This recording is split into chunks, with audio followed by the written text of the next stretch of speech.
I'm Tinny from minibulldesign. Today I'm back up in the studio. It's in the afternoon. I've got all my work done out there. I built mini atomics today, built a batch of those, and got all the stuff for Beth. Beth had, I don't know, like 6-7 orders. So then I started playing with this Joule thief circuit again. Took some information from people, emailed me, and I finally traced it down to the transistor. And it's been a long time, so I went on the internet and took a crash course on identifying transistors, because they don't say whether they're PNP or NPN or the emitter or collector or the base. They're not marked. They're just a bag of them. And I had a lot of different ones. So I sat down and took a basic course to learn how to identify them. I wrote everything down. I've got it here. And I found a good, high-performing NPN transistor. Found the emitter and the base and the collector, and put it in the circuit. And I also rewound my coil. Was very careful to wind it the correct way, so that I had two coils with a common end going to positive, and then the two ends coming down, and one going to the base and the other one going to the emitter with a resistor in it. Got that all done. Long story short, I got an LED, a 3.5 volt LED running on a worn out AA battery.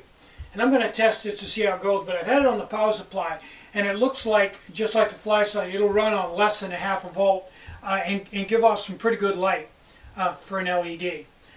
So I've got some bigger LEDs coming in, some transistors and some other stuff. So I'm going to play around with this and see if I can miniaturize it. But right now, with the quality of the coils I'm winding, it appears that the smaller the coil, the lower the performance. But I may be totally wrong on that. It just may be my technique. So, yeah, I had a good time today doing that. It's a lot of fun. And if you go on YouTube and Google Joule thief, Joule, thief, you'll find tons of information on this. One guy I was watching climbed like Everest, and he had one of these in his backpack. And people, he said on the way up to Everest, people with cameras and stuff, when they get down their batteries, they just toss them. He said every now and then you'll come across batteries on the trail. And he didn't pack any batteries in his pack. He picked them up off the trail, and at night he said he'd read maps and use all his light from a few of these Joule thieves he had in his pack.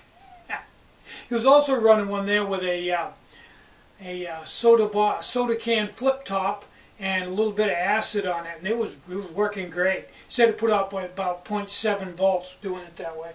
So anyway, there's all kinds of applications for it. Now I feel a little better that I actually got it to work, because I was beginning to think it might be a spoof or something, but I figured it out.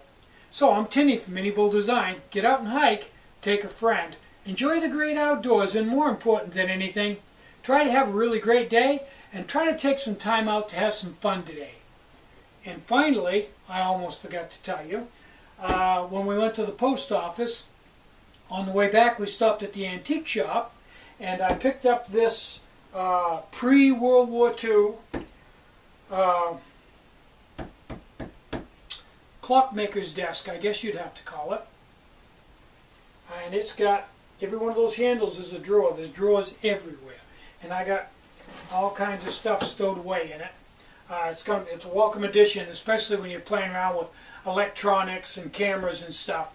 You need a lot of places to store stuff. So, bye-bye.